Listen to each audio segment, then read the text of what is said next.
Не запира неконтролираното расфрлување на отрови со цел да се трујат мачки и кучиња.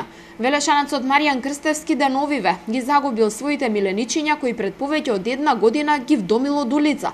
Вели дека отровот најверојатно е фрлен во дворот од куќата. Мачарот кој што Сдруженијето Анимал Својс го спаси од бунари, ја го згрижив, кај мене од крајот на јуни месец, не го примитив како дека дава симптоми на труење, не обрнав многу големо внимание, имав мачка кога требаше се омачи, се качив горе во собата за да видам.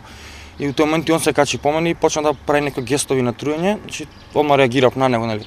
Чуеме сознание, нели, како да му помогнеме, и кога завршив целата процедура, дојде и активистка од истото здружение која што им помогна со лекарства, и кога она се замина, го пронедов кучето кој што го згрижив од истата година, 2014 година, од март месец, го најдов во шупата веќе оттруено. Маријан се обидел случајот да го пријави со цел да се пронајде расфрлачот на отров. Помош побарал и во полиција и кај ветеринарен инспектори во ветеринарната станица. За сега, вели, никој не се ангажира околу случајот. Рекоа дека они не можат ништо да направат, дека треба да пријавиме во ветеринарен инспектор. Не ни кажа, не знаат кој треба да се пријави. Им кажавме дека истиот случај го имавме 2014 година со масовно труење во дворови, дека топката само се префрла.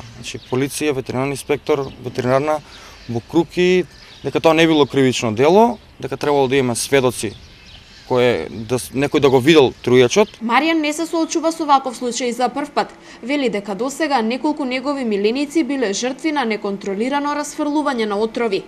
Претпоставам дека не е труено со најопасниот отров што постои во земја ланата, труено или со пестициди, кои што го умртвуваат кучето, но премногу бавно. Мачарот што го видов во 4, почина во 20 часот вечерта. Тоа се некои 7 сати мачење во болка и законски, според Законот за заштита и благосостојство на животни, е кривично дело нанесување и мачење на животни.